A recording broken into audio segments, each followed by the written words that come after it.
would ask Ms. Maxwell to lead us in our pledge tonight. Please stand.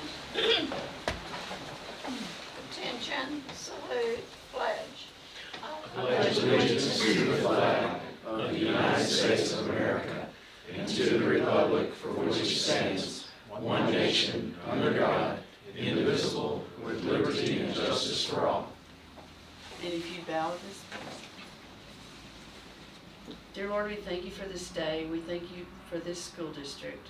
And we also thank you for all of those who work here, who give their hearts and time and everything to see that these students grow and learn and become great citizens and can carry their weight in this world.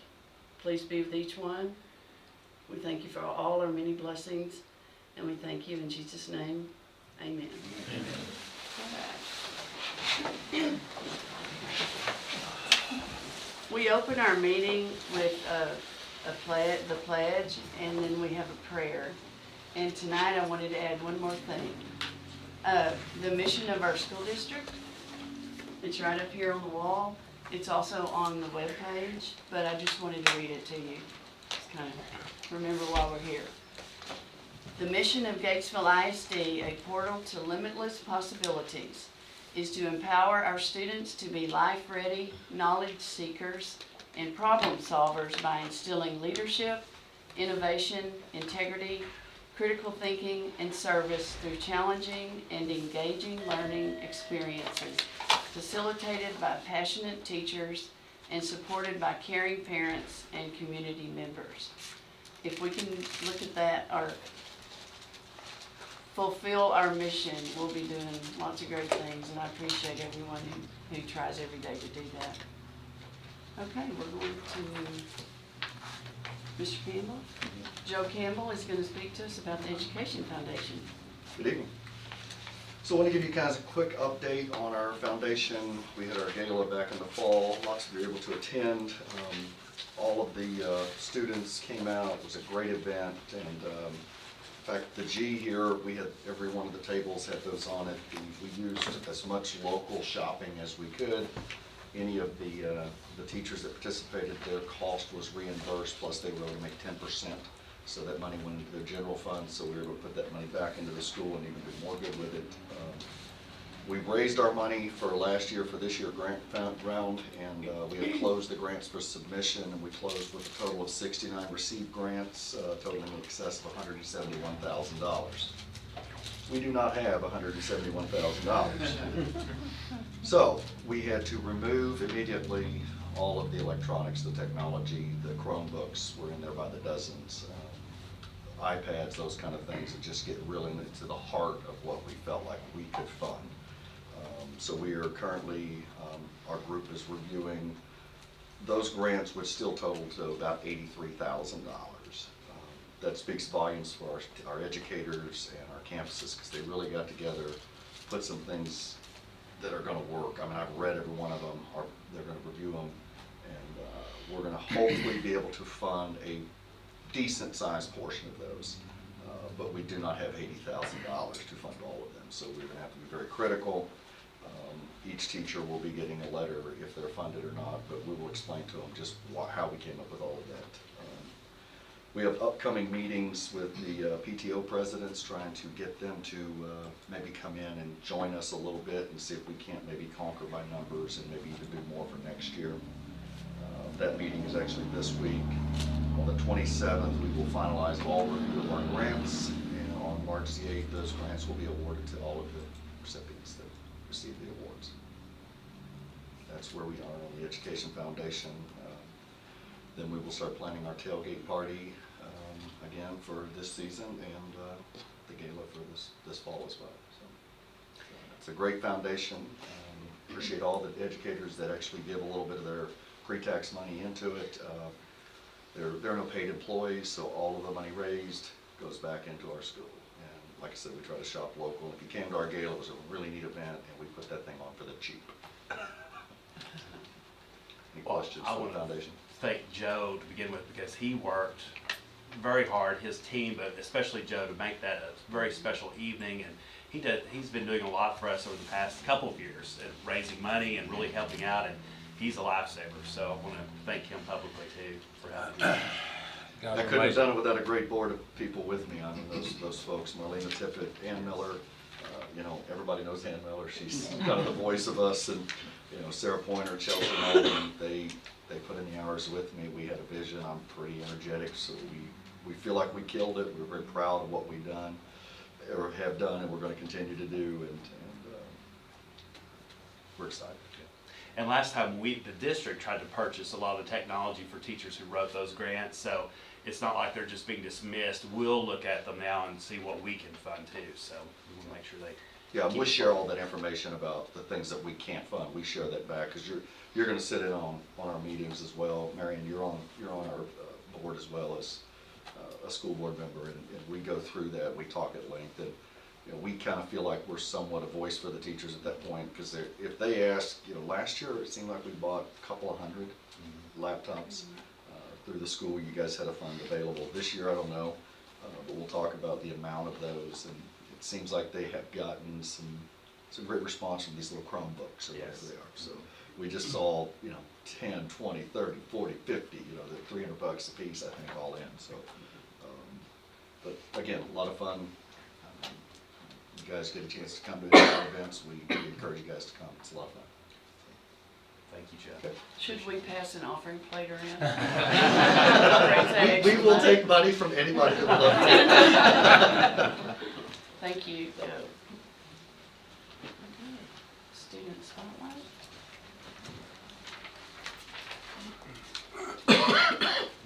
All right, this is the fun times when I get to come up here and recognize students. So Allison, come on up here with me.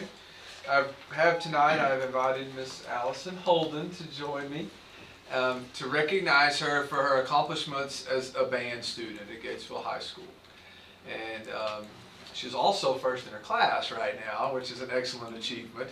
We're going to focus on the band accomplishments tonight more so than that. And I don't know if you guys know this, but we do a Champions March for any student that makes it to state in anything. I really believe that making it to state is exceptionally difficult, and when you get there, you need to be celebrated. And so the Champions March is the drum line leads the student or group of students through the hall with the cheerleaders. The students line the halls and cheer them on. Well, unfortunately, we've missed Allison for the last 2 years for whatever reason. The timing of her event, there's the summertime, the holiday, something like that. But this year we got to get her. We got to catch her before she left last week. We had the Champions March, and she went on to compete for All-State for her third time. Is that correct? Second time. Yeah. And that's an amazing accomplishment. And so we're excited to recognize her for that, and we appreciate all that she's done. And we just want to say thank you for being an amazing high school student and an awesome band member. Thank you.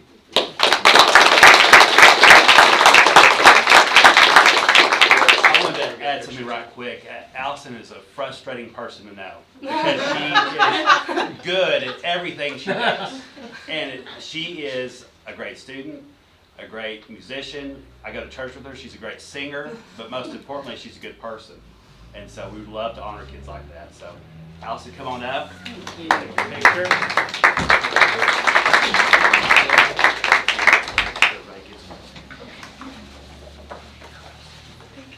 You'll stand beside each other, everybody stand behind you.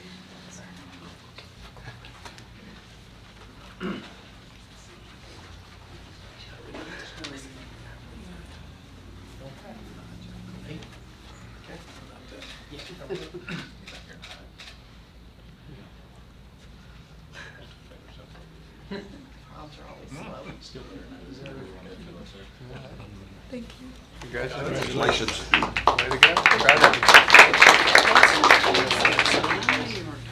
Thank you. Great. Congrats again. I do want to ask you about that program sometime. Is that right?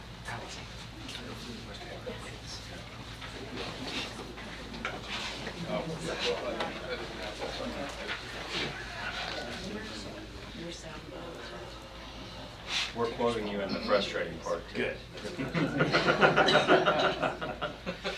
And so Ms. Venable will bring the teacher spotlight. Yes. Well, I'm very excited tonight to honor one of our wonderful junior high teachers. This is Sabette Early, and she has not been on our campus long, and this is her second year on our campus. She came to us from intermediate, and before that she had taught, I believe, 3rd grade in the district. Is that right? Yes. Okay. And so when she came to us, very highly recommended, I might add, she has blown us away. She probably has the most rigorous classroom on our campus. I think it's very safe to say that. Anything we ask of her, she goes above and beyond. Any workshop she goes to, she comes back and it's implemented in her classroom the very next day. That's how passionate she is about teaching our kids. You can go in her classroom, it's just about 100% student-led. She facilitates, she gets them the materials, and she walks around and they take what she has and they teach each other. They're constantly doing Chromebooks, it's very project-based. She has her own Facebook page, and I wanted to share that with you. It's called Mrs. Early, and I encourage you to like her page because the things that she puts on there, she takes pictures of her kids, and it shows you what her classroom is really like. Last Friday, they did, the advanced classes did famous couples PowerPoints. They chose a famous couple, and it says from Cleopatra and Mark Antony to, what was the other one I saw on here? To Bonnie and Clyde, to Shrek and Fiona. So the kids pick what they're interested in, and then they create this. So she has a rubric as to what her expectations are, but then they get to be totally creative. And when students get to choose what they like to do or the subject areas or things that they like, they are going to do better. And they teach each other, they have peer groups, they have table groups, they may be sitting on the floor. She does so much with these kids. And so we're so excited to have her. And I just wanted to spotlight her because she has such a passion for English and our kids. And the kids are excited to go in there because she's excited to be teaching them. And so it's a room where everyone's comfortable, everybody feels ready to go, and they're constantly saying, what else can we do? What else are we going to do today? So I just wanted to highlight her and to let y'all know what a wonderful teacher she was for us. Congratulations.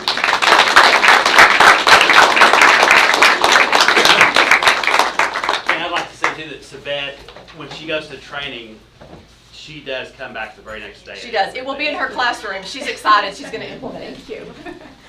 Oh, thank you. A nice little thing I made by our students at high school, so we'll stand up here and, Okay, yeah. all right. Have a great picture. Yes.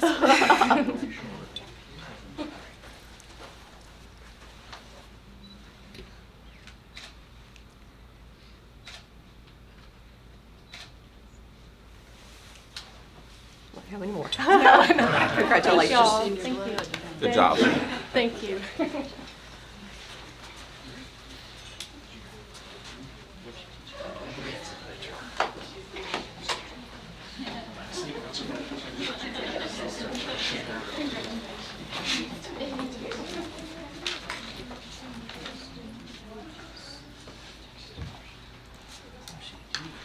Marcy, is there anybody who signed up? None that I'm aware of. Is there anyone you'd like to make a comment? Moving on.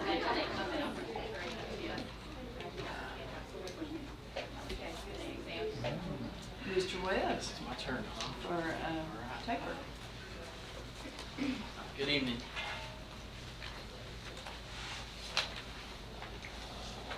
All right.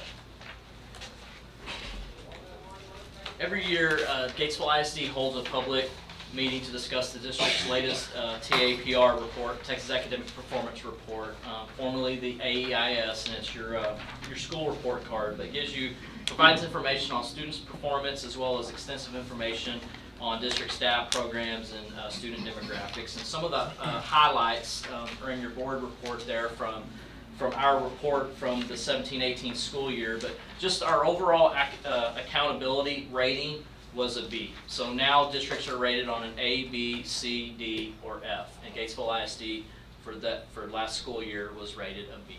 And so we're very happy and pleased with that. We don't want to get to that A, but a B we're very pleased with.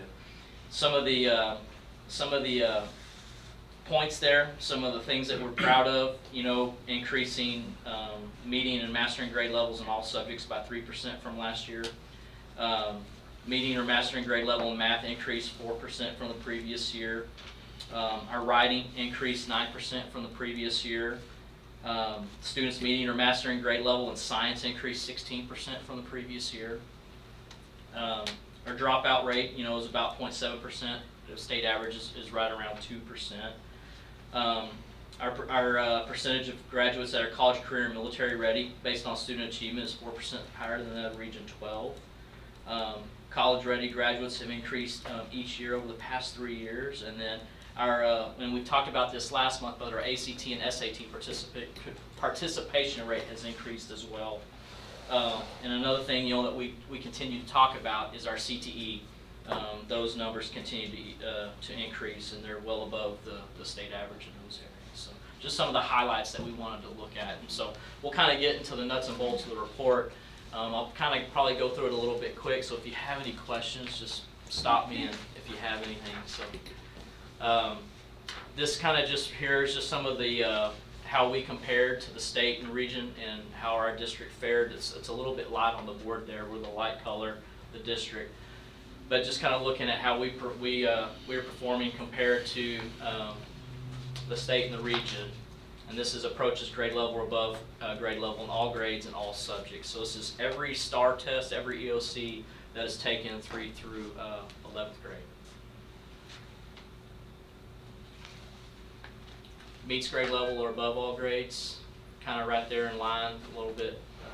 The district, we're kind of lagging behind in a few areas, but we'll get to another part where we're making some gains.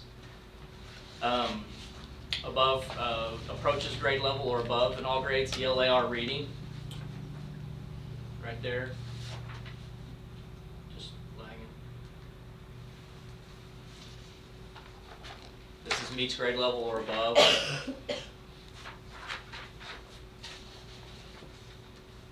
Approaches grade level or above in all grades in math.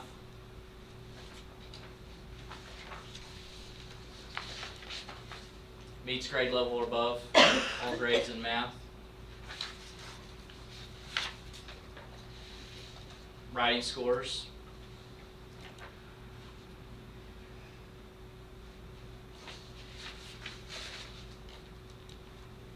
Some more writing, all grades, meets or above. All grades science. This is meets grade level or above in all grades science. You can see right here where we're doing really well in this area. Social studies. And this is kind of what I know when you look at those slides, we're lagging behind state and region in some of those areas. But when you start looking at our academic growth, so a kid that's in 3rd grade math or 3rd grade reading, you would look at what they did their 3rd grade year compared to what they did their 4th grade year. So did they grow? And so when you look at it, math, we are growing there. Reading's still a little bit behind, but math we're making some improvements. 5th grade reading and math, kind of how we compare to the state, region, and the district. 6th grade reading and math. So you can see we're making some gains. 7th grade reading and math.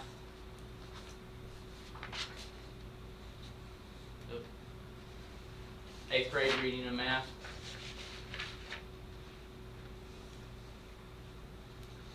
And then this is, yes sir. Now these are all domain 2, right? That we're talking about individual student. Correct. Yes sir.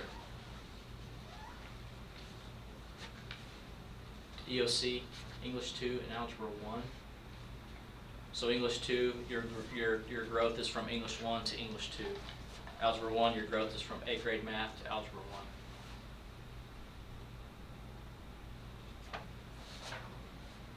Anybody have any questions over those? And this is all grades, all subjects. So we're kind of right there in line with everybody else.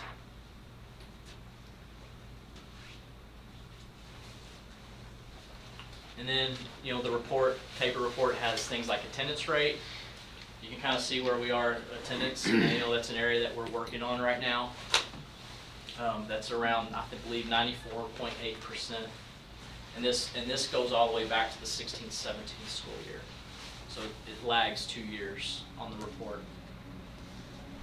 Dropout rate, again, this is kind of a breakdown. It breaks it down by state, region, and district, and then it's also broken down by ethnicity. So you can see we're well below in that compared to the state and region.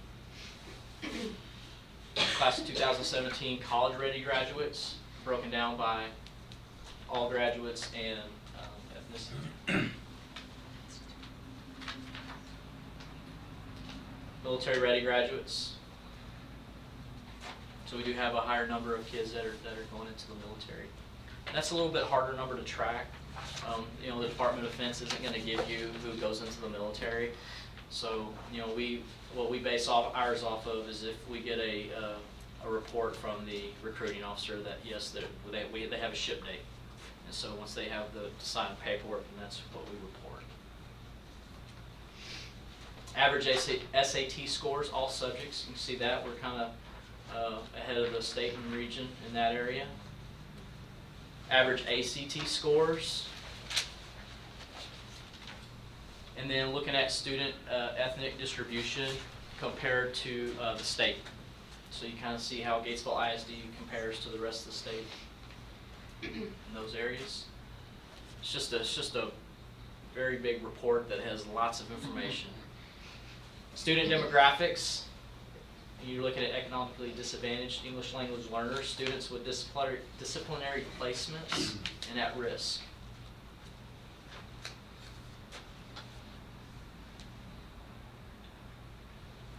Those numbers. This is our teacher ethnic distribution compared to the state. And then teachers' years of experience, district compared to the state. If you look at it, we're right in line with what the state is. I mean, it almost follows it number for number there. The only thing is beginning teachers were a little bit lower in beginning teachers. You can see probably about 50% of our teachers have between 6 to 20 years experience. It's not good. It's almost identical. And then enrollment by program, you got bilingual ESL district compared to the state. Career and tech, it's where we got 35%, and the state is at 25.8. GT, we're right in line with the state average, and then special ed, we're a little bit higher. Texas Higher Education Coordinating Board, so they track your seniors, your graduates, and kind of what they're doing in college, their first year out of high school. And so this is kind of some of we looked at this last year, and kind of look at how our kids are performing. At four-year public university, we had 29 total graduates.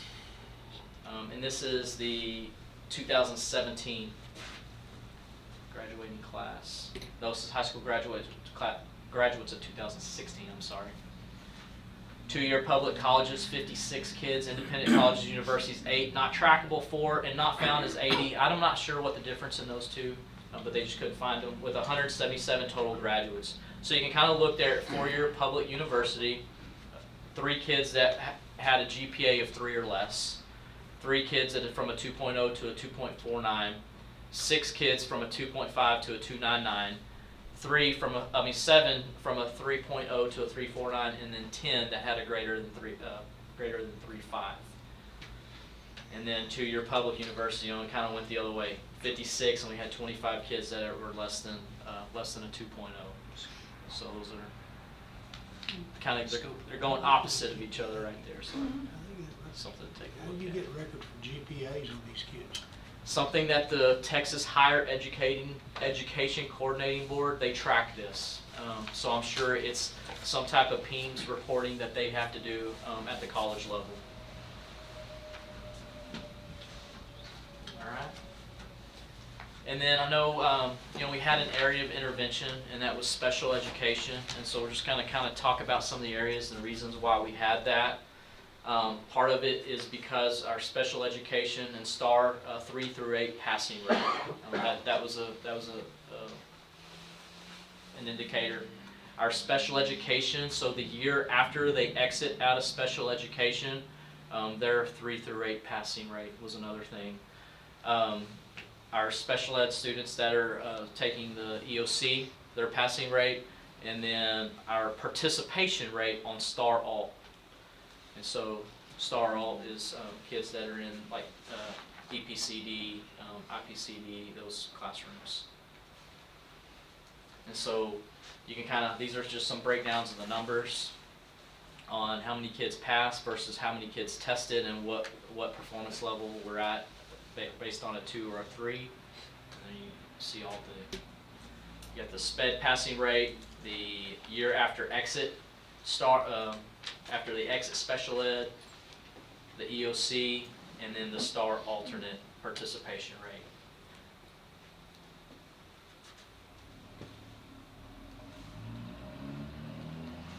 Those are the PBMES numbers PBMES, yes, sir. that come out of those columns? Yes, sir. Okay. Yes, sir. That's it. So like on the STAR alt there, you know, the state wants you at a 10%, and it looks like we're at a 79.7.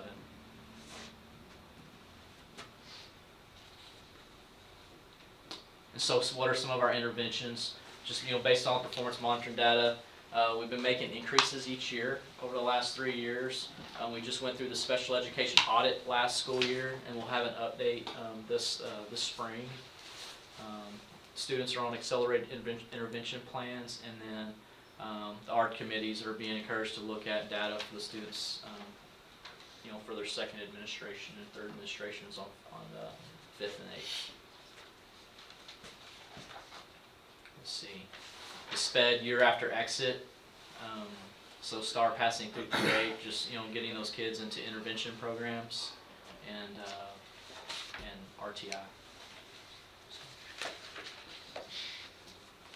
SPED alternate participation rate, state rate versus district rate.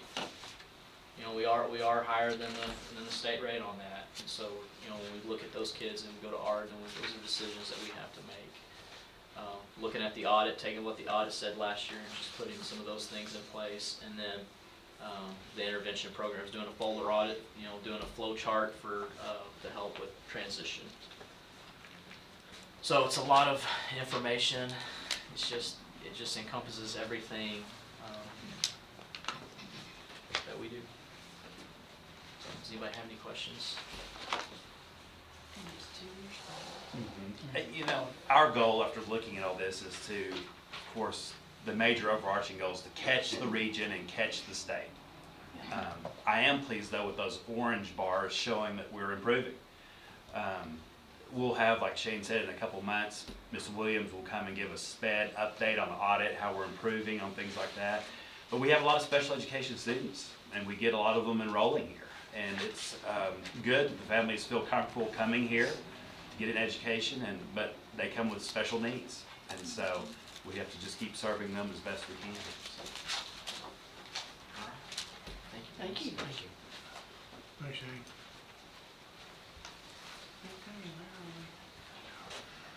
Consent agenda.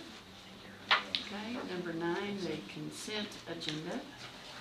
Are there any that we want to pull out? Is everybody here? Yes. Or- okay. Any questions? Okay. Yes. When I went through the budget items, there were 2 that kind of stood out to me. One was $2,000 to the Boys and Girls Club for kindergarten roundup or something like that. That was a 3-year pledge the prior superintendent made to the Boys and Girls Club to be a sponsor. And I think we were like a year behind in paying that 3-year. So we paid 2 years at one time. Anybody caught up? Okay, so we're caught up It was a now. sponsorship. Oh, next year. We have not renewed the commitment. I don't know. That's superintendent decision. Well, if it was a 3-year plan, It's a 3-year sponsorship of the Boys and Girls Club Okay, that Mr. Penrod approved. We're now in the second year or the third year? We've completed the third year? Okay, 2 years now. Yeah, we paid off the 3,000, so now our commitment to pledge to them is over. They've not approached us yet with the new pledge, but if they do, we'll consider it then. okay, But that commitment is finished. okay. The only other one was a $750 check to, I don't know if it's a check or if it was Sonic. Sonic. Sonic? Yeah, Oh, that was. That's, That was- you want to take that? that? I Yeah, can go explain ahead. that one. Okay. That was, all of our kids that, that helped out with the Education Foundation Gala, they did that without any compensation, and so we went and bought each one of the kids a $5 Sonic gift card for helping out the Education Foundation Gala.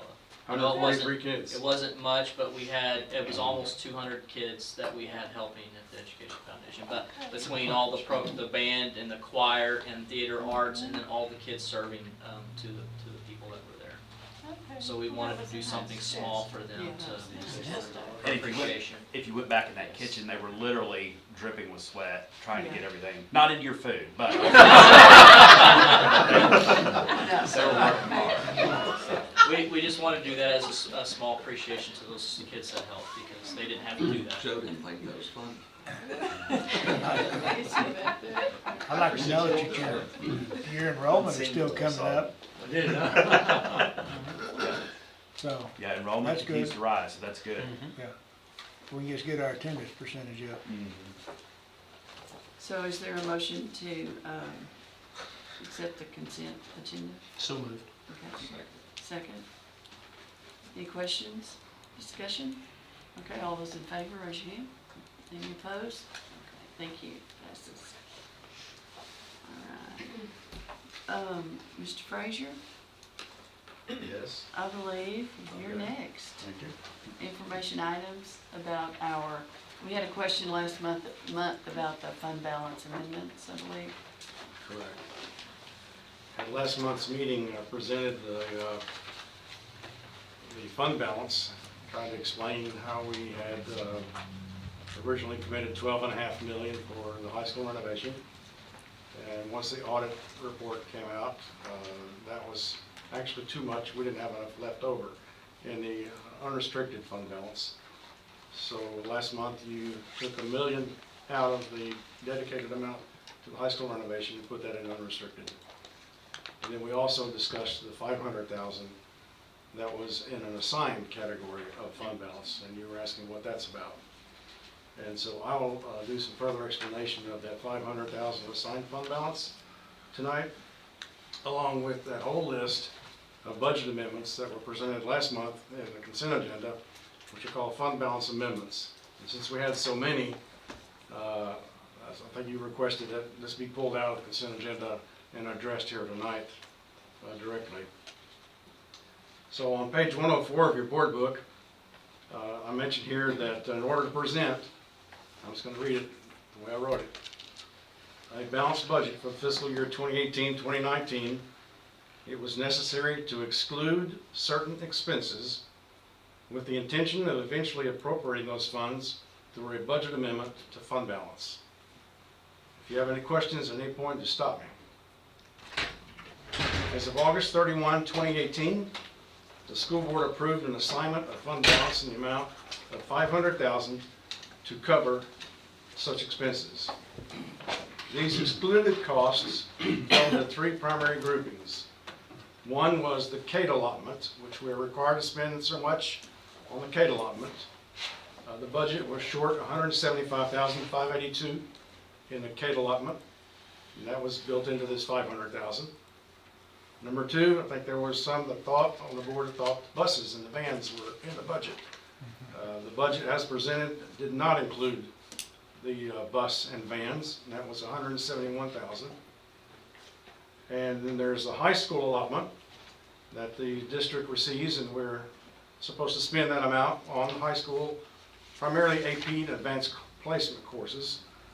And we were short $47,000 in our budget to cover expenses for this fiscal year in the high school allotment.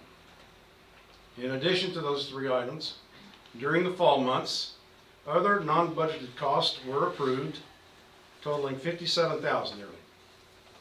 And the total of all of these costs is about $450,000 was charged to fund balance through several December budget amendments approved by the board on January 22, 2019.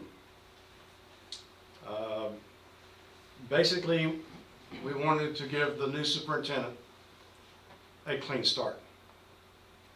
And so that's why all those budget amendments will run through at the end of the last superintendent's tenure in the month of December, to be frank with you. In addition, the board has approved a total of $168,000 in budget amendments against the committed fund balance for the high school renovation. And on the next page, here is a list of the first column, the far right column is the committed fund balance. And the column just to the left of that is the assigned fund balance. And so this chart here will explain both of those to you. The audit report as presented at the December board meeting showed $500,000 in assigned fund balance. And as I mentioned, that was to cover all these things that were not in the budget. The committed fund balance for the high school renovation started at $12.5. And last month, the board approved a resolution reducing that by $1 million in order to get our fund balance aligned with our policy. And that brought the committed fund balance for the high school renovation down to $11.5. Now, the next grouping are all the budget amendments this fiscal year that went against fund balance. We had a couple in September, and those dealt strictly with the high school renovation. That's $35,000. These are usually approved in the consent agenda, the budget amendments, as you well know. So the ones in September would have been in the budget amendments consent agenda. And then in December, here's where we went ahead and just ran the rest of them through to get everything in line and to give us our new superintendent a fresh start. So now everything is in budget. The first few items dealt with auto tech, which was a Kate, career in tech. And then the large item 166 was the rest of the required amount of expenditures in Kate. And most of that will be allocated to the greenhouse project that you'll be hearing about more tonight. And there were other things that were approved during the fall that were not budgeted. That was including a pole vault pit for the high school track and field. The 47 was high school allotment. We already mentioned that one. There was a startup commitment to the fishing club that started in the fall. That was $4,370. The addition of a social worker and a cell phone. The transportation acquisitions, the bus and 3 vans, $171,000. Character coaches program was started. That was not in the original budget. That was $4,000. The UIL drug screening program has changed and has expanded, and so the cost of the drug testing has now increased. And so that was about almost $11,000. Also started the teaching of etiquette classes. I think that's at the intermediate campus, $9,600. And the approval of vision screening equipment for $7,676 for a total of $450,000. So that leaves us in the assigned fund balance with almost $50,000 left over. Okay, so we've gone in here, we've taken out a lot of that $500,000. We've put it in the budget through a budget amendment, and so now we're pretty clean. Everything's funded like it's supposed to be. And as far as on the right side, in December, we made another payment to WRA Architects Company for $133,000. That was the budget amendment part. We actually paid them $154,000 that month.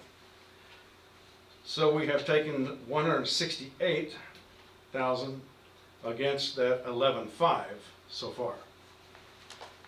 Now, since this also has to do with the high school renovation, I thought I'd take this opportunity, because I know you're very interested, to know how do these numbers impact the high school renovation. And so at the bottom of the sheet, I have two notes. One is in addition to the $168,000 shown above, budget amendments to the high school renovation, $77,000 for architectural services was expensed in 2018-2019. So as of August 31 of 2018, we had already expensed $77,000 in addition to what you see here. That brought the total dispersed for the high school renovation project to $245,000 as of the end of December. Now, in a phone call on December 18 between myself and the president of WRI Architects, they were instructed not to incur any further billable time on the project, and we were assured that the $154,000 check that was delivered to them in December brought our account with them current through December 31, 2018. However, in the first couple of weeks of January, some things happened. They sent us an invoice, another invoice dated January 2 for an additional $77,000. And on January 11, they requested permission to invoice us an additional $135,000 for construction documents. None of those additional payments have been made, and they understand it. After further discussions between the two parties, the WRE president, this is the architect, on January 15th, agreed not to press for any further payments from GISD until the project resumes. And as you know, the project is on hold temporarily until we get more direction from the board. Any questions about these fund balance amendments or the I have high a school question renovation? on that note. So when you meet with them and tell them we're ready to start, we're gonna owe them $200,000 more dollars? 77,000 plus 134, or No, it'll be the 77 and the 135. right, That's correct. 200 and some odd thousand dollars. It's expensive, but it's a fluid process because we kind of just cut them, right midstream as far as the billing. And we kind of had a gentleman's agreement that, okay, we're done, stop billing us. We thought we were square. And they said, well, on second thought, we still have some stuff in the pipeline that we didn't bill you for, but they said, don't worry about it. We'll just wait on you till you start resuming with the work, and then we'll square up then. And they recognize that they did that work at their own risk. That's what they agreed to. But, you're right, we would still owe it once the project resumes.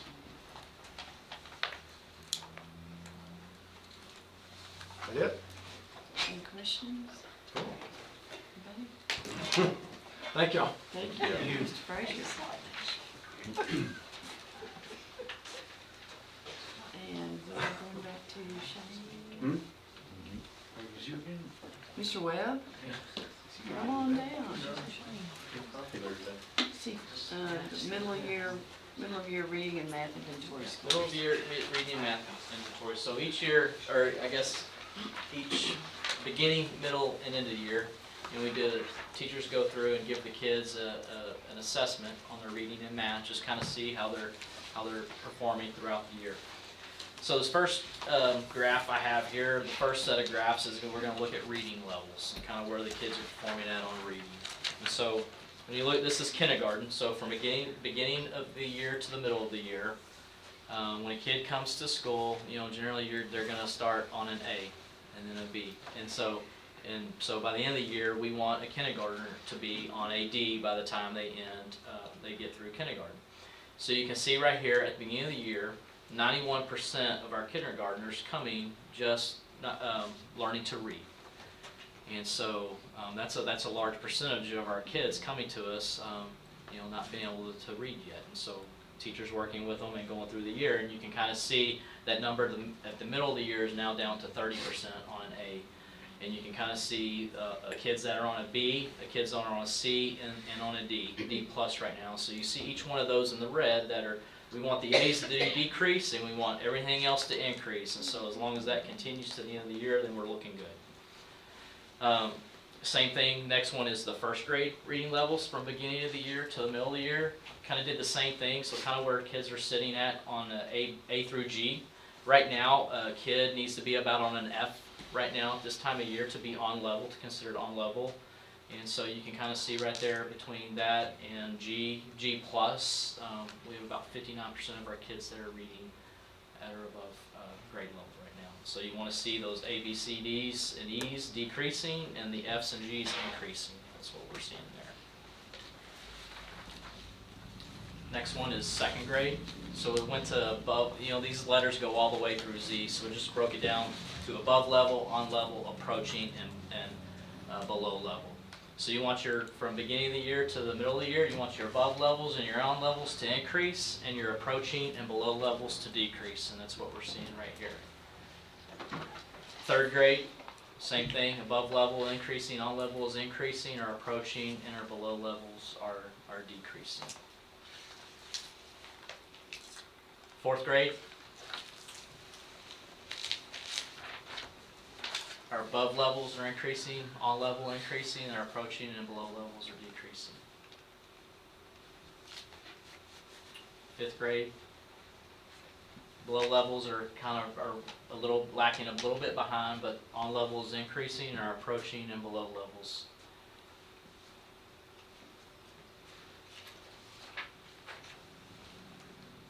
Sixth grade, kind of the same thing. Increase, and we're decrease. On seventh grade, you can see our above levels, kids are gaining there, and on level, it's kind of about where, right there, about the same, and then our approaching and our below levels are decreasing. So I went back and I took a look at just a couple cohorts, just kind of see what they've done over the years since we've been doing this for a few years. And you can kind of see where our seventh grade cohort is. This is reading below grade level. So at the end of their fifth grade year, we had 41% of, at the end of their fifth grade year, were reading below grade level. The beginning of their seventh grade year dropped to 30%, and the middle of the year, right now, we're down to 22%. So that's on that cohort. We've now taken that to 8th grade as well, and just following that cohort, and this was that big group in their 5th grade year. We had 60% of those kids reading below grade level. So we've gone from 60% at the end of their 5th grade year to 46% at the end of their 6th grade year to 24% at the end of their 7th grade year to 15% at the beginning of their 8th grade year, and we're all the way down to 12% right now. So we're getting really close to those guys getting to where they need to be. So, does anybody have any questions about reading levels? That's probably the chart I'm most proud of, because it really is like a relay. Each grade level is passing the baton each year, and as they get closer to 8th, 9th, 10th grade, you have all your kids on level. But it just takes time. Just you look at that, and looking at kindergarten, and 91% of our kids are coming to us with just starting to read, and so there's some catching up to do for us along the way. These are okay. So now the math inventory. So we're going to start with kindergarten. So kindergarten, 1st grade, and 2nd grade take an early math inventory called the TIMI.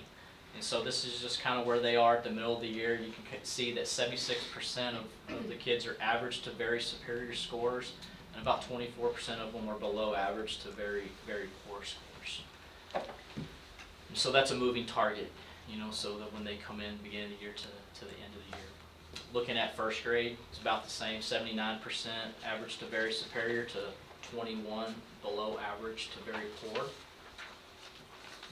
And then 2nd grade, about 70% to 30%. And then when we get to 3rd grade, we have a test called the E-Star, and this is a test that kids take online, and it's looking at algebra readiness. And so you can kind of look at the beginning of the year, and the middle of the year, and the end of the year. It's going to be a test that's going to be about on the same level each time they take it, and we want to see, are they progressing. So at the beginning of the year, you see that about 26% of those kids were on intense support, but now that's all the way down to 9%. Moderate support went from 40 to 19, and then our minimal to no support increased from 34% to 72%. So that's what you want to see. You want to see decrease, decrease, and then increase on that minimal to no support.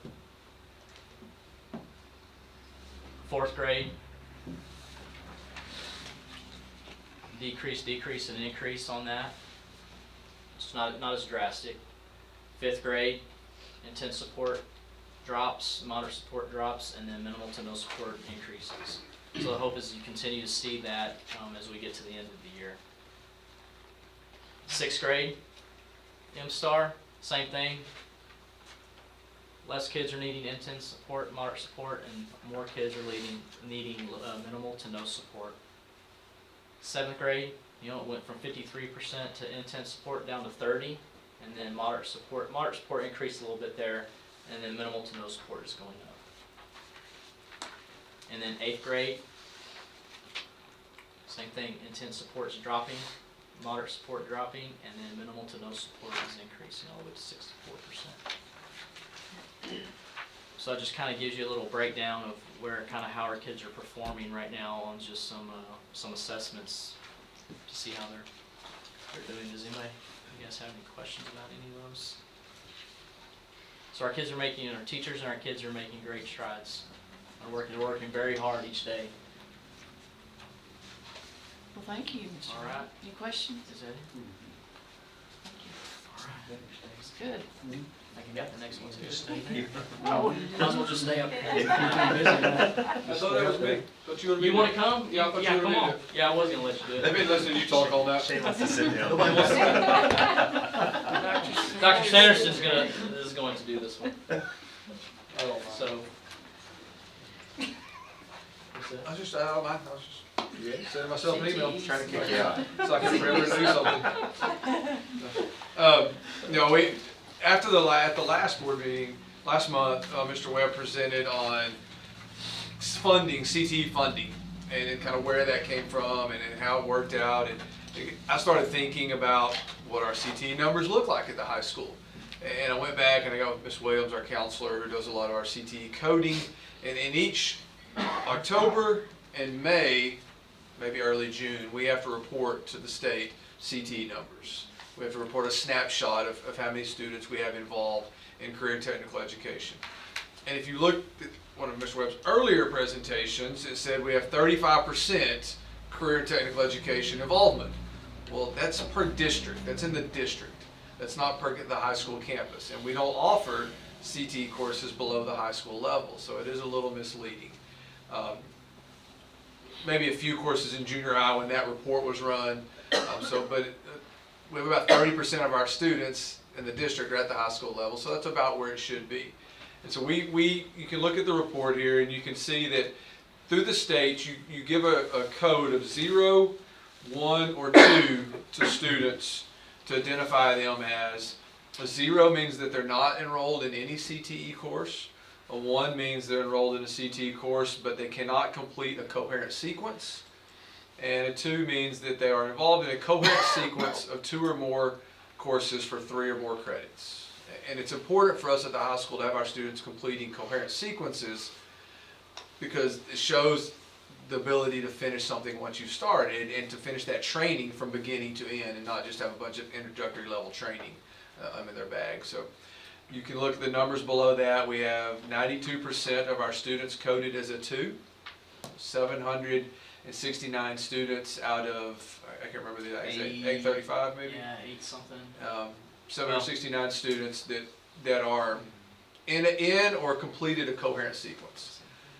44 students or 5% coded as a 1. Those are students that are just sitting in a course, but they cannot complete a coherent sequence. That's students who traditionally maybe moved in and weren't in a CT coherent sequence where they were, or your seniors who had an open section in their schedule and decided for the first time to take a CTE course, but as a senior they can't get those 2 or more classes for 3 or more credits. And then we have 3%, 27 students who are 0. They are not currently enrolled in a CTE course and they have not completed a coherent sequence. So And I think sometimes that encompasses maybe like a kid that's in band, like Allison Holden's sitting here. She's probably in instrumental ensemble. She's in marching band, and she may be in jazz band. So when you're taking all your other core classes and you're taking band or fine arts or something else, there's other interests other than CTE. So you may have a kid that is sitting in a class like that may not be able to sit in a CTE class. Allison's #1 in her class. She's in 3 bands. Was dual credit in AP classes. She just doesn't have the option to take CT classes, and she made that choice. So that's probably those 27 students are in that boat. When Questions Yancy about that? first emailed that to me, I was just, that's a staggering number because it's so good. And I said, you gotta present that. And so having 92% of your kids in something, in CTE courses going towards a goal is outstanding. It shows a real commitment to those courses, so we're very proud of that. Absolutely. Questions about that? All right, thank you. Thank you. No more percentages from me, I promise. We like And you it. can sit down now. Yeah, I got it. Right, Yeah, you got a while anyway. looks like Dr. Pollard has the next. Yes. So our next item is a brief item, but an important one. We've talked a lot about attendance. Mr. Alston just mentioned we gotta get our attendance up. Our enrollment is up, which is great, but our attendance percentages are still down somewhat. And sometimes it's due to natural things like illness, flu season, but other times it's just because we need to do some improvement. And we're starting with awareness. So I've kind of challenged the principals. Mr. Harper and I met with each campus leadership team and said, okay, at your campus, what are you gonna do to try to get the kids here more often? And so we brainstormed a list of things at each campus. And it's not just punitive things. We're also trying to figure out some incentives. And so I've even held out a carrot for the campuses. I said, for the month of February, whoever has the best attendance rate is gonna get $300 from central office. Whoever has the most improvement will get $300 from central office. Trying to get them to, let's start competing, let's start getting into this, and spreading awareness. We need the parents' help. The parents have got to help us. And we've also got to spread some good ideas. I think the important thing to remember here is there's no silver bullet. Not one thing is gonna cure this. But if we have a menu of things from celebrations to recognitions to making sure we stay on the punitive things, I'm confident that we'll make it tick up some. And so the campuses had some great ideas. Primary is going to have a 10 dance celebration, so the little ones will do some things. Elementary is having a March Madness bracket competition. So they're all doing different things, and each campus I felt like took this very seriously. They really tried to brainstorm some good things. We met with the discipline committee of the district and asked them for ideas, and so we're trying to, emphasize healthy habits and all those things. So we're working on it, and I'm hoping that here in a couple of months we'll start seeing some improvements. So, do y'all have any questions about that? Pretty straightforward. But there were a lot of creative things on the list. Yes. Yes, weekly drawings, signs in your yard, just things to kind of, get the awareness out, And let parents know. and let parents know. Charles, you want to say anything, or you get comfortable? Well, I guess my question is, do we require the students to do their makeup time when they go over their allotted minutes? Yes, Like like Saturday? Saturday school, yes. Saturday schools? Okay. That gets your attention in a hurry. So again, we tried to have a mixture of punitive plus incentives to kind of, keep increasing our rates there, so. Something we did years ago when I was in high school, we would offer, I don't know how often we had the drawings, but we would have like $20 if their name was drawn and they hadn't been absent for like a week or 2 weeks or whatever time frame. And then if their name was drawn and they hadn't had any absences for like 6 weeks, they got like $50. And I know I heard a lot of kids say, man, I got it and came school day because I just might get drawn for that $20. Right. So you may see some more Another Sonic incentive, expenses yeah. with it. I think it's monetary advantage with the kids, So, Whatever it takes. that's right. I have a question on the last one on the junior high there. If the student misses the bus, the school van comes to assist? We thought about sometimes, some of these kids they can't get themselves here. They're at the mercy of their parents. So if the parents don't get them up, or maybe they've got to go to work, they're just home alone. Well, maybe they wake up and then they want to come, but they just can't. You know, they're too far away. We also have a lot of sub drivers, and I'm one of those. And so in the morning, sometimes I miss a route, I miss a stop, and the parents will call in, and I'm already back in town, and so we'll run a van out there because it's at no fault. I just wonder if you're opening a can of worms there for, you know, It'd be for special, taxi service. yeah, special circumstances, because we'd have to be careful of someone abusing that, but. And most parents will say that missed the bus and they bring them in. And so it's not always we could go and pick up every kid we miss. So not necessarily something we would advertise district-wide, it's more for those special cases where a kid we know is at the mercy of the parents, and they want to be here, but they can't get here, too far away. Any other questions? Anybody else? Okay. Good idea. We'll move on to the action items. Dr. Fowler, school resource officer versus guardian plan. Well, this item is extremely important, and I've got a couple of special guests here tonight. We've got Chief Gulkey and Mr. Perry, and this kind of started, I think, when I saw Chief Gulkey did a great job. We had a really full-scale drill at the intermediate campus right before Christmas, I believe, and they had a mock intruder. So we dressed Harper up as a bad guy, and he went running around, and the police came, got the 911 call. We worked it just from beginning to end, and they came through the doors like it was a real person, and we ducked and covered, and a lot of us just stood around and watched to see how it went. And it was, it was eye-opening because a couple of things. One, you know, it takes time to get there. It takes time to get there. Two, when there are plainclothes officers coming in and you have plainclothes teachers with weapons, there could be an incident for friendly fire. And so we started investigating some things where could we make a financial commitment to where we could hire an SRO for each campus. And so that deterrent of a police officer, fully uniformed, cruiser in the front, gun on the side, as a major deterrent for a person wanting to maybe do harm at a campus. And so we started exploring the ideas with Chief Gulkey. Nathan, what was your first impression when I came to you with it? I was kind of shocked, to be honest with you. So Pleasantly surprised? pleasantly surprised, yes, more so than anything. Because I guess the likelihood of something maybe going wrong with Guardian.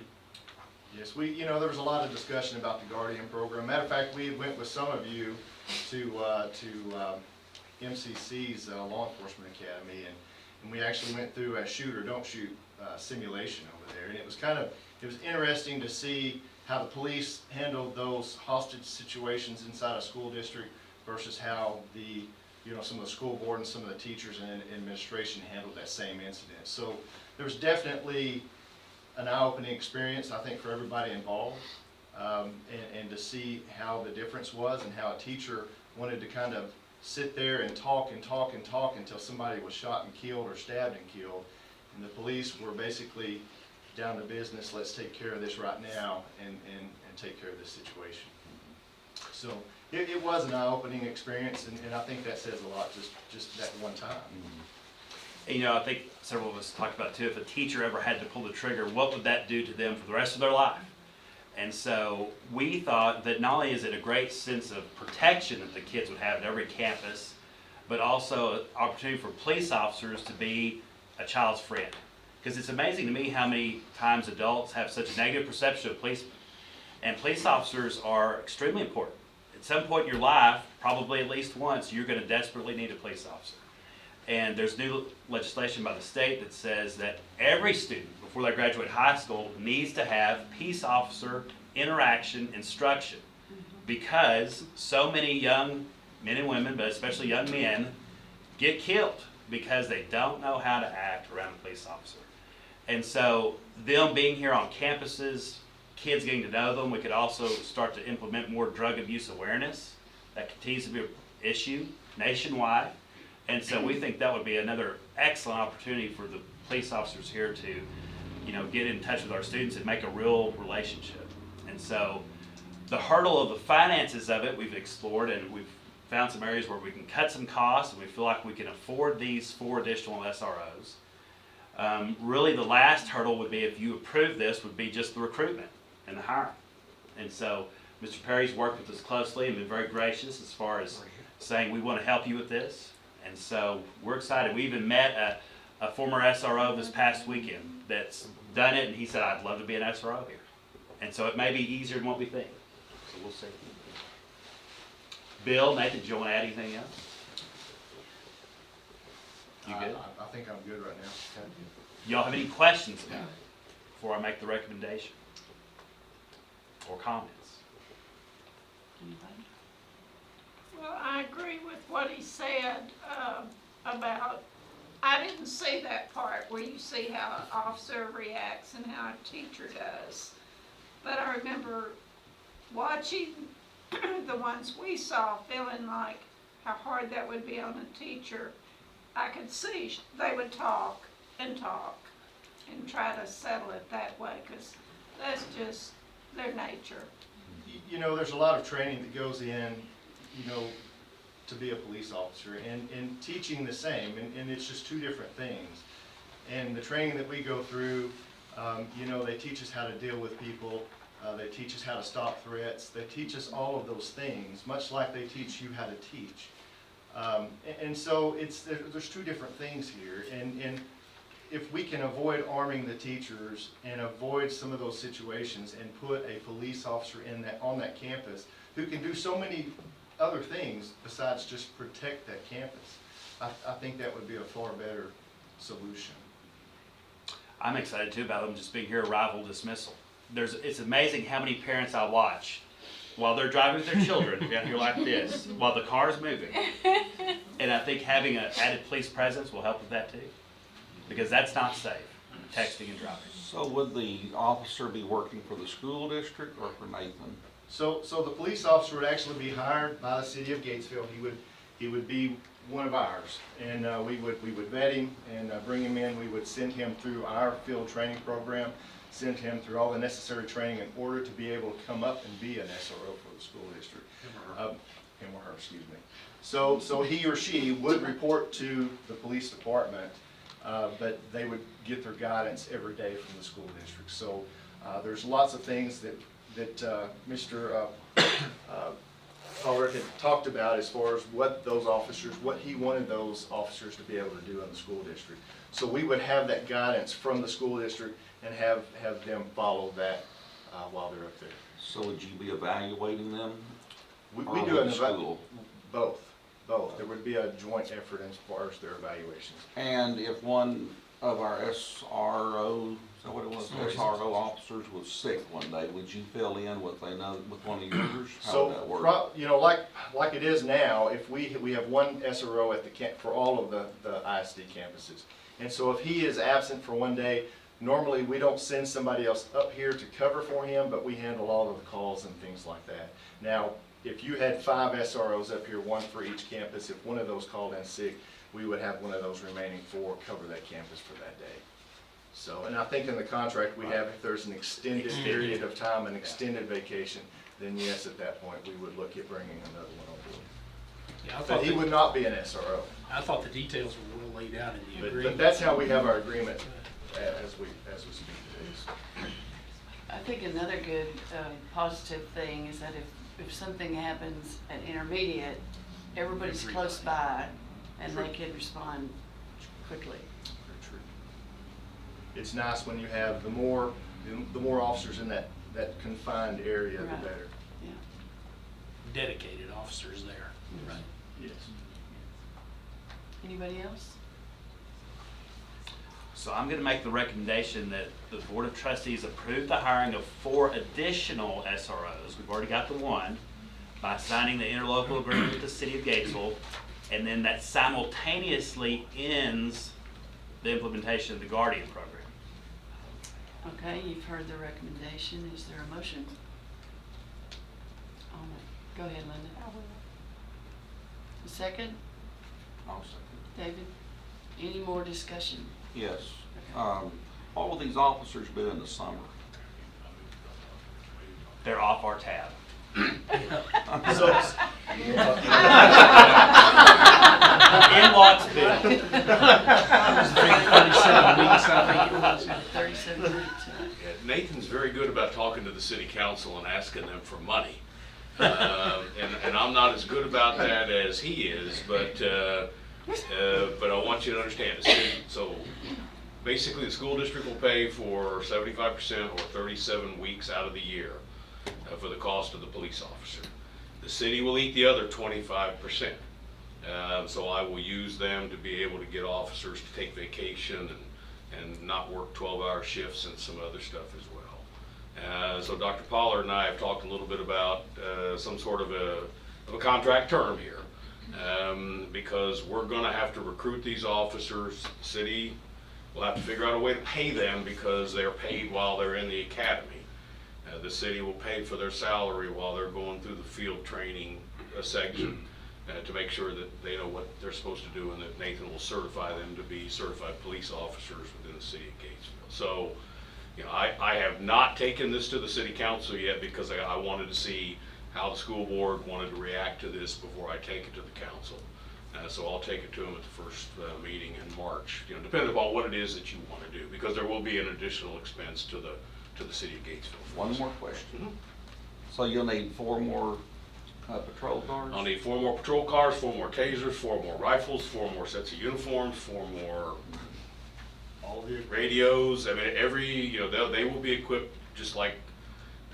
Cars are a child's expense, not ours. 75% of that, we lease our cars, we don't buy the cars. And so 75% of that cost to school district, 25% is. Is that in this? It's in the agreement. Okay. I probably could have read it, but. Question, I guess this may be a Nathan question, where are we staffing wise with the department right now? Are you fully staffed? We in are addition? not. We are 1 short as Okay. as a police officer right now. So in addition to that one, we would look for an additional 4 Right. officers. Right, so it would get you up, also up to full strength and plus.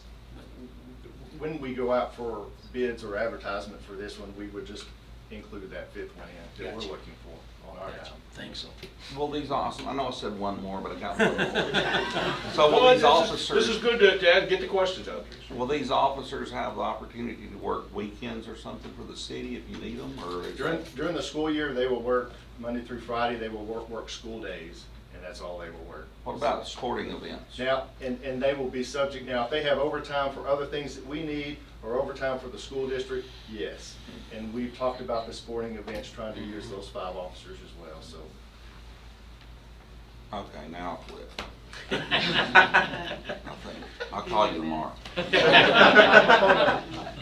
But, you know, there's a recruitment process, and, you know, when we were replacing Bobby Hodges, I mean, this is a very difficult position, you know, at times to get somebody to do. So once we get them identified, then we'll sponsor them through one of the academies, either CTC or MCC probably, because this has got to be a GCOL certified police officer. So, And Bill, Nathan, you can answer this question. If they've previously been an SRO, that expedites the process, I'm assuming? If they are a licensed peace officer, that expedites the process. So just so you kind of understand this, if we hire someone who is unlicensed, who has never been a peace officer in the state of Texas before, we have to send them to a basic peace officer academy, and that is about 5 months long.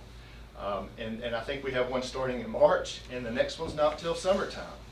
And so once they graduate from that academy, they go through a 4-month process with the Gatesville Police Department in our field training program. If they don't make it, then we reject them. If they pass through, then we'll send them through some SRO related training, some school-based related training, and we'll bring them back up here at that point. So this may not happen right off the bat in the next school year. Just kind of understand that. So if we have someone who comes in, who we hire, that's already licensed, we'll send them through school-based training, and we'll have them ready to go by the new school year. But those who are unlicensed, it's going to take us a little bit of time to get them hired through the academy, through the field training process, and into the school district. And if they're acceptable, then they will go into the academy sponsored by the city of Gatesville. So we've got the first hook on them when they pass through the course, because it's very rare to find somebody who puts themselves through the police academy, because it's expensive and, you know, if they're not getting paid. So, you know, we end up providing them with the stipend while they're in the academy. But that's how you sort of guarantee that you've got somebody at the end of the academy. Despite all those obstacles, if it prevents a Sandy Hook, if it prevents a Columbine, it trumps every bit of the nuisance you could ever imagine. And we're in 100% agreement with that. If we don't, I mean, we're talking about recruiting process, if we don't find a sufficient number, we just leave those positions open, I'm assuming, until we do. Yes. Yeah, and it may take us a couple of years to get 4 more on board. Because again, they graduate from the police academy, and they've got a 4-month stint with the police department before they're certified to come out.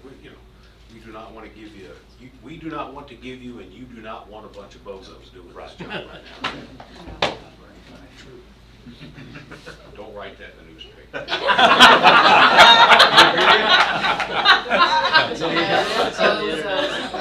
Quote unquote. City manager says, yes. But you all know what I'm talking about in terms of, you've seen the situations where the school resource officers did not respond in the situation with an active shooter. I mean, so this is serious business, and we understand that, and so, you know, this will be done right. I mean, we will give you a quality product if you choose to go this way. Thank you very much. Anybody else? Questions? Thank you very much. So you had a first and a second. We have a motion, first and second, and we've had discussion. All those in favor, raise your hand. All those opposed, motion carries. Thank you. Now we're going to the school calendar. Okay. So, every year the District Educational Improvement Committee looks at the calendar that we had the previous year and makes suggestions. And so, this current calendar has been fairly popular the past 3-4 years that it's been in place. It's been pretty universally liked. And so the committee started with that as a starting point, made a couple of 3 slight changes as far as like when a couple of the early outs are in the fall, when one PD day fell. There wasn't a lot of latitude. One thing that was requested but we just couldn't handle was, and I agree with this, was starting school that first week in the middle of the week. 5 days with the kids the first week is tough. But we didn't have the minutes to accomplish that. So in other words, we have a little bit of cushion to our total number of minutes. So if we have a bad weather day, we don't have bad weather days anymore. We just have to say, okay, we had enough minutes to cover it. And so we would have to think about length of the day and all those sorts of things. And so we didn't go into all that. But it was duly noted that in future planning, that's a goal that maybe we could do. So the committee came up with this as a proposal. Then I sent it out to the entire faculty, every campus, and got back, at the time when I wrote this, 115 responses. 64% strongly liked it, 35% liked it, I had 1 dislike. And so since this was written, I probably had another 10 or 15 votes come in that were all either likes or very much liked. So still hanging with just the 1. And so, like I said, pretty universally liked. It's served us well the past 3 or 4 years. So we wanted to recommend that this calendar be approved for the 2019-2020 school year. But first, questions? Oh, yes. I have a problem. Why did y'all go to a 9-week semester? We felt like the 9-week semester or 9-week grading periods gave the teachers more flexibility as far as just some of the grading aspects and things of that nature. I think there was a question one time, Charles, I think you brought it up, are we meeting all the UIL requirements? That is my concern. Mm-hmm. Now, And what are we doing at the end of 6 weeks then? So Coach Cooper and Coach Keaton in particular monitor that very closely. I see the emails go out to teachers, and so the thing to remember, 6 weeks versus 9 weeks report cards, every 3 weeks, no matter what system you're under, a kid's getting something. So it's being monitored. Do they get a numbered grade, or is it check, pass, fail? It's numbered. We have standards base up through 2nd grade, but every other grade is numerical. K through 6 doesn't matter, because it's UIL. Right. So I would be concerned with 7 through 12. Mm-hmm. And Yeah, it's every 6 weeks. And so are they getting a list of all the students to the teacher saying, I want a letter grade, and are we compiling this to keep a record? I can So if accept we're that. ever Go ahead. challenged or whatever, So at the high school, and it's the first 6 weeks, and it's 9 weeks after that. So it's only the very first 6 weeks of the school year that it's on 6 weeks. And then after that, it's 9 weeks that they can lose eligibility. They can regain every 3 weeks after that. And at this first 6 weeks grading period, we do a grade verification at the high school where teachers actually have to sign off on their grades for that one particular grading period. but it doesn't go second 6 weeks in? I've been out of it too long. So if you're passing at the end of if you're passing at the end of the first 9 weeks, you're eligible for the remainder of the semester. Basically, because we only have the 2 9 weeks per semester. Okay. As long as they're tracking it closely, I don't have a problem, but Yeah. it seemed like It is a little a year or bit extra so on the ago, we teachers. kind of neglected UIL rules. It is a little bit extra on the teachers at that first 6 weeks because it's like a report card, having to do the grade verification, because they have to turn around and do it again a couple weeks later. But What do it you is do with a checked. student that's not involved in any UIL activity that first 6 or 9 weeks? Do they go 6 weeks and then 9? It's all we do it for all students. We don't just do it for the students in UIL. We do it for every teacher, every student. And so that list, Ms. Bays keeps a failure list essentially, Okay. and that's accessible to any sponsor. And then the same thing comes out at the grading period, the end of the 9 weeks. As long as we're monitoring it closely, that is my concern, because I don't want kids that's ineligible playing and you're violating rules. And we even do it for non-UIL sanctioned events, Skills USA, powerlifting, those kind of things at the high school. It's always been our policy to monitor those students as well. Good question. Anybody else? So I recommend that the board approve the proposed 2019-2020 school calendar. Is there a motion? Rob, second? I'll Charles? say it. Any more discussion? Okay, all those in favor? None opposed? Motion carries.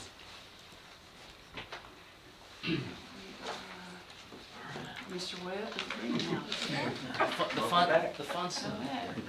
He keeps coming back one of these times, he's gonna want some money. Well, we Yeah, provided the other ones are just information. Here we are. This may be it. Now you guys ready to open up your pocketbooks? Already done that. Where's that plate? Last Well, meeting. last meeting was just to give me permission to send out the proposal, Oh. to get quotes.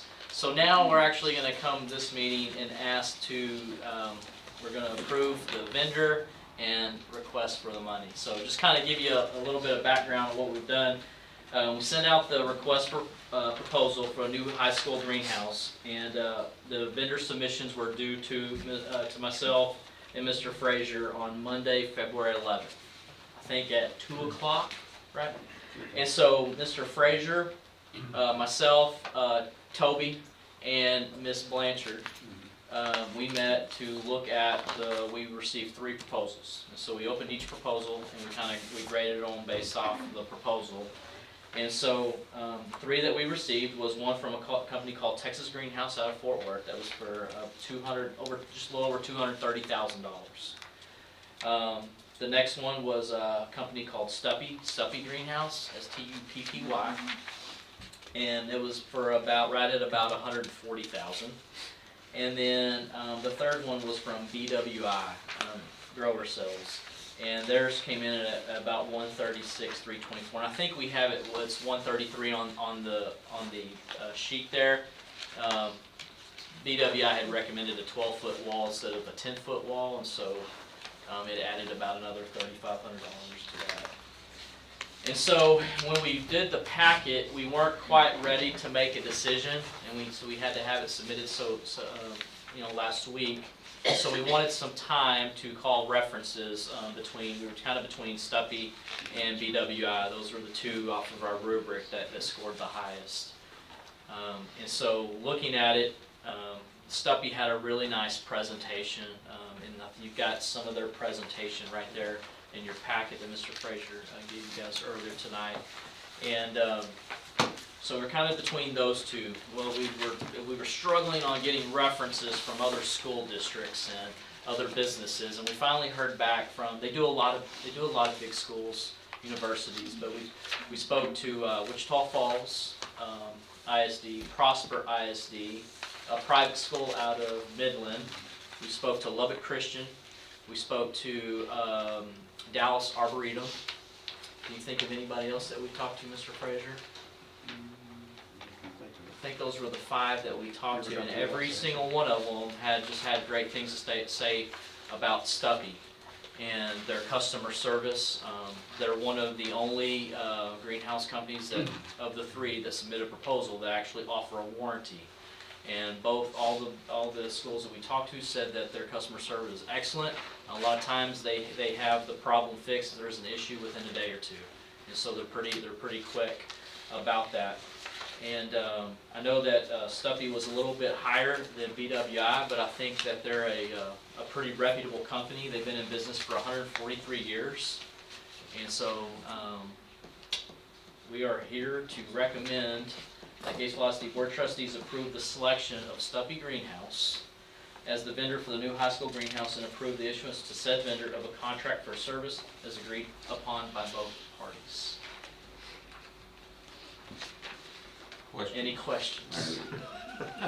Utilities. What's it gonna cost to get the utilities? Toby's not here. The greenhouse will be about $140,000. We'll have to do the foundation, the site work, the plumbing and the gas, and the electrical. And so Toby roughly thinks concrete site work will come in probably around $30,000. And he thinks that the plumbing and electrical will probably come in between $10,000 to $12,000 a piece. So that's probably 24. It's probably another 55,000, say. So we're pushing right around that 200,000 mark that we talked about. None of that was included with the Texas greenhouse bid, I'm assuming. That was not included. This Okay. is just These are all apples and apples. This is just the greenhouse structure, Okay. apples to apples. Yes, sir. Thank you. Is this a time to question the location? Can we discuss the location? Sure. Because I've had questions presented to me about the location, so it's gonna be there east of Auto Mechanics. We've talked about putting it in that grassy area right there. Is there power lines overhead there? Yes. Right down Is the there? street. Yeah, Would it right be down the over street. it, over the greenhouse? I don't know that it would. Yeah. It's along the road, I don't It's believe on it the will. road. Runs right down the side of the But road. then with the renovation, that's gonna be rerouted around, so there'll be no utilities down when we get to that renovation part. But So no problem with city permit? Well, we haven't got to that point yet. Okay. So we'll have to, once we start this process, we'll have to start pulling permits. And Where's so, the number 2 option? Do you have another option where to put it, or? we haven't looked at a number 2 option is, but I mean, we can look at that. We haven't thought about a number 2 Easement, option. you can't build within 10 feet of, what is it? I don't know, that Yeah, depends on what the power line is. yeah, I think it's right on the road right On the there. road. And then there's offsets back, and then there's a sidewalk, and then it would be on the other side of the sidewalk. Now is that a drainage ditch, or is there a pipe? There's a drain there, so I think it would be easy for us to run the drainage to where the drain is currently. The water drain, is what you're saying? Yeah, the drain for the greenhouse. Is that considered gray water, or? Because the city's gonna, Yeah, I'm not certain, I have to ask Toby. But Yeah. Toby and I have walked it and looked at it, so. they get finicky about water, you know, Yeah, but we haven't. that's wastewater, Yeah, so. we haven't looked at a second spot, but that's something we can look at, Just things to remember. Yeah. But it's really just a ditch right now, or is there actually a pipe? There's an actual drain there where you're talking Okay. about, on Kind of funnels I guess down. on the north end of the auto tech shop, in that grassy area, there is a drain there. Just like a drain on the side of the street or whatever Yeah. with a grate over it. It's a big Yeah. metal grate. It's like the ones that were out in the courtyard back in the day. Yeah, exactly what's in there. So like what's in the court, you see those big grates in the courtyard? It's You do going all- right out You there. do all right till you have a heavy rain and between the two buildings, those grates get stopped up, and then you have a lake. Oh, yeah, you got Lake GHS out there. Yeah. Any idea how much you'll have to build up to put it there? Don't. That'll be our next step. Once we sign off on this, we'll start working And- on the foundation. There's some good, if you could get a connection, there's some good feel coming out of Fort Hood right now. It would be great for that. Sure, Toby will get with this concrete guy. Side preparation. So we think we can get it done in 200, with 200. So. In completion date, prospective. Prior to August 31. I think the Stubby, the other companies I talked to was about once you sign the contract, it's about 14 to 16 weeks out. Thank you. But I think that Stubby, I talked to them, I think they're more like 6 to 8 weeks. That was quick turnaround. Yeah. They're, I mean, that's what they do. They're greenhouses. The BWI, their hands are in a lot of other things. That's not their bread and butter. Any other questions? Okay, you've heard the recommendation. Is there a motion? David, second? Second. John, all those, any more discussion? Okay, all those in favor? Raise your hand. Go Bills, you Motion carries. Thank you, guys. You got one happy horticulture teacher. Thank y'all. Okay, now we're gonna have the policy update with Dr. Pollard. This is the exciting one. So, It sure was reading through it, I assure you. so this is a tedious portion here on policy. Now, a lot of times this had been in consent, but we've put it out here just in case you had any questions. I tried to put a layperson's like synopsis of each one of these, and sometimes it's hard to come up with something that's even understandable. But TASB is a very trusted source of legal advice for districts. And so every few months they come up with an update. This is update 112. And so they had 14 different policies they wanted districts to consider changing, updating, revising, so on and so forth. And so if you had an opportunity to look through those, oftentimes it's a minor word here or there. Sometimes, you know, it reflects commissioner rulings and different things changing case law to where they want to keep us safe as far as legally, make sure we're doing things correctly. And so that's kind of the impetus behind it. And you have to remember, it also makes email spelled E-M-A-I-L instead of E-M-A-I-L. It's So very, those are some changes too. it's very tedious. So, Bureaucracies. were there any questions about any of them in particular? Just procedural on GKA local, where it talks about if you ask someone to leave an event and you have to walk up or make contact with them and present them with the grievance process. I used to know it was incumbent upon them to seek out. Do you have any idea why? Probably a case law, but when I'm reading through that, what I recall from it was I think they're wanting to make sure that folks, if they're ejected from an event, have some sort of way to appeal. Yeah, because it even talked about going over timelines and Yes. Yeah, such. don't you have Yes. 10 days to do it? Yes. 10, yeah. Or check for them in the beginning.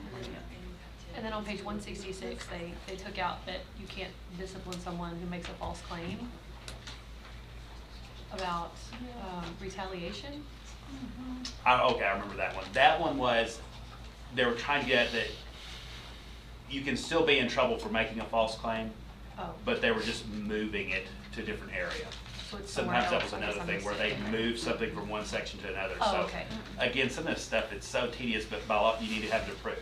And so, Even, I know on that one, there was language that related to, we don't want to dissuade people from making claims, but if you do, you can still be in trouble for it. that's right, Yeah. that's right. If you make a false claim, you can be in trouble. Okay, so I just missed where they moved it, I guess. Okay, good.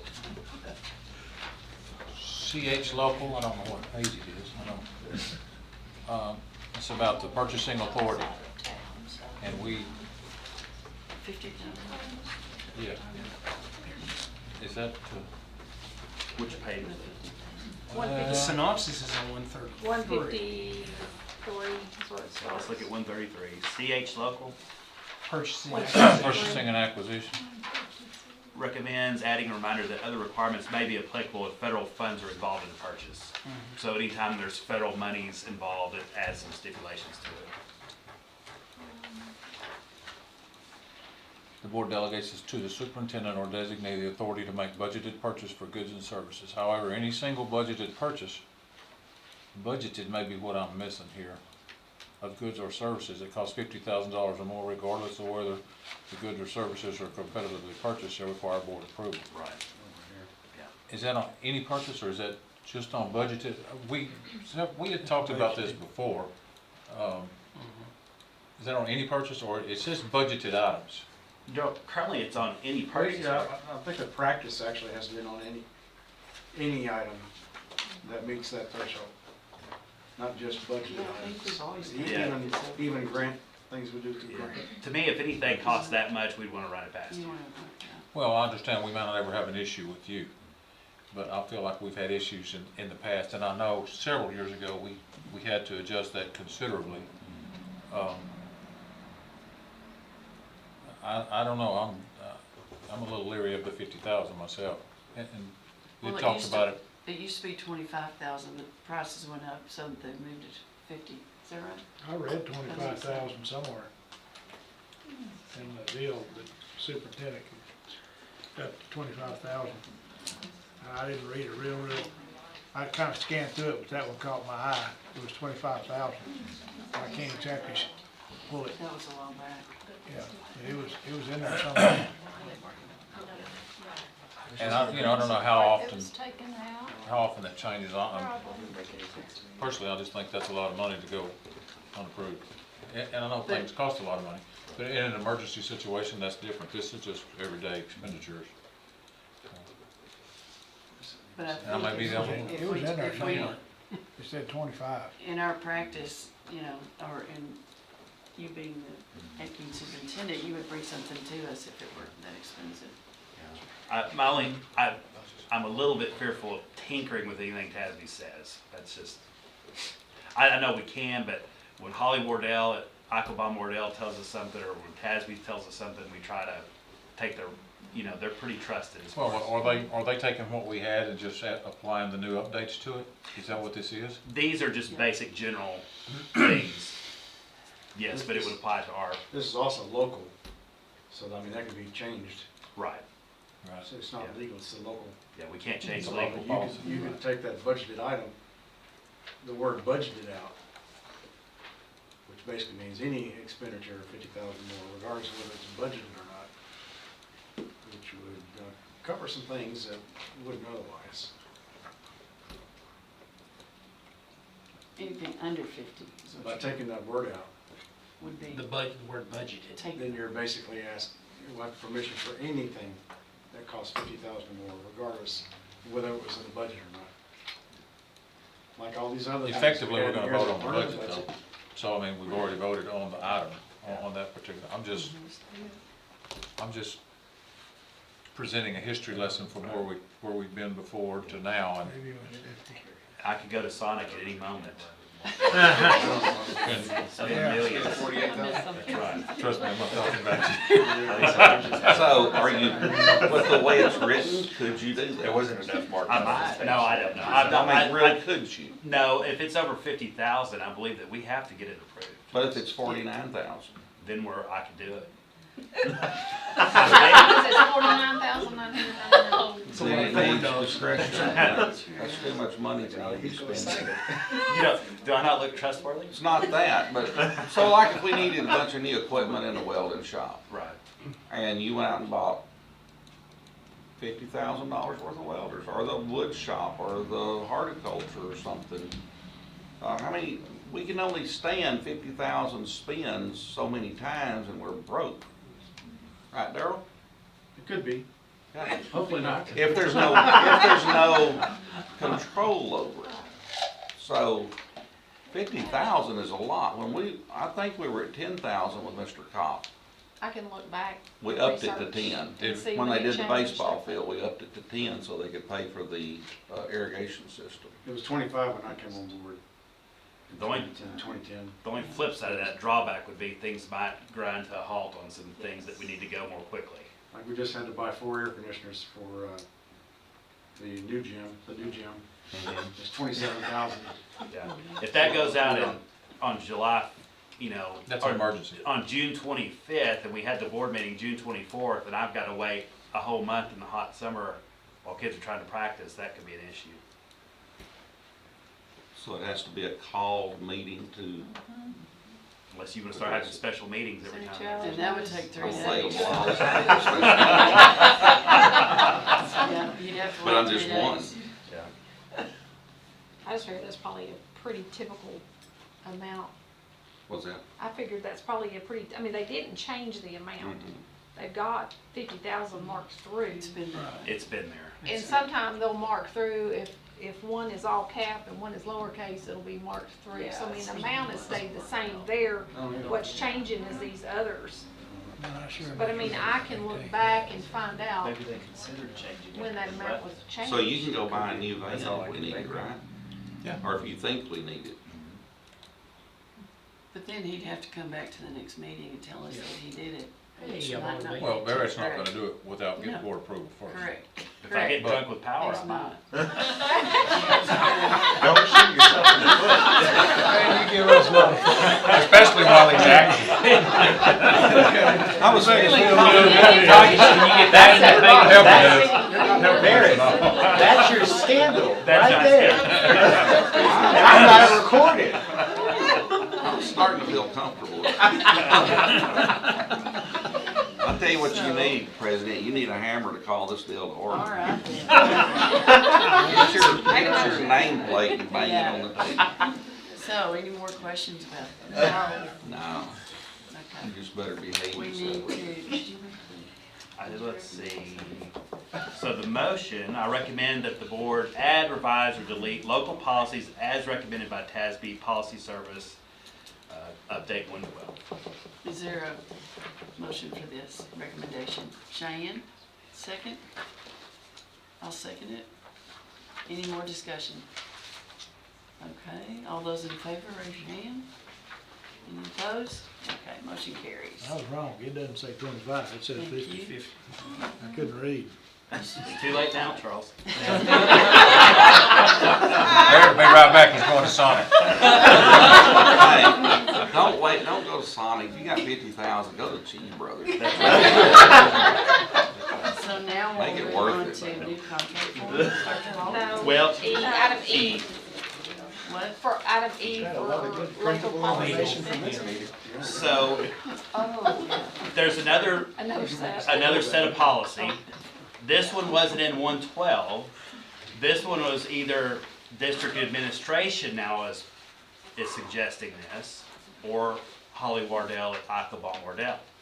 So a couple of things, and this is a little bit easier to understand. One is we want to change the required amount of fund balance in policy from 2 months to 3 months.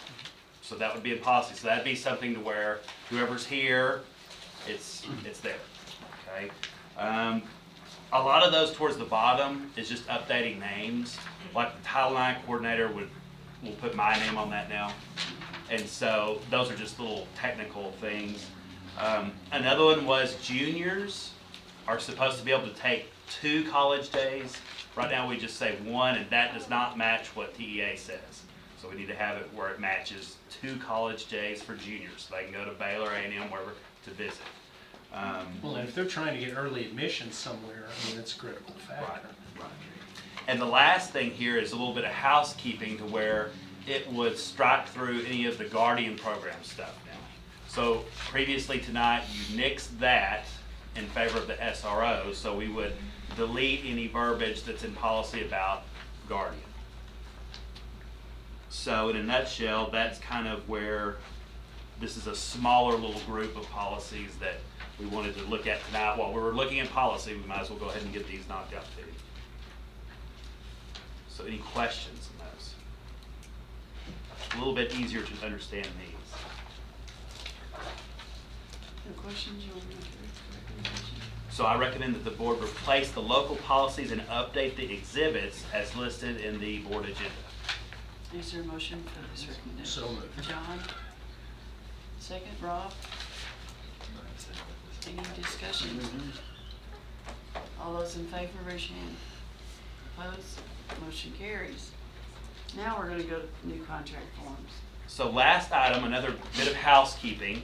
We purchased our actual forms, that they're actual written contracts, and it's time to purchase a new package. We bought the package last in January of 17. Again, Ackelbaum Wardell, our legal firm that we get our legal advice from, said, okay, it's time to buy a new set. Basically, it reflects new laws, new commissioner rulings, things like that, to make sure that we're current, that the wording that when we give our contracts to teachers and administrators, it's legal, it's up to date, it's best practice. And so, again, Ackelbaum Wardell is kind of like TASB, trusted source of legal advice. This is what they're recommending. And so it's about $200 for the package of forms.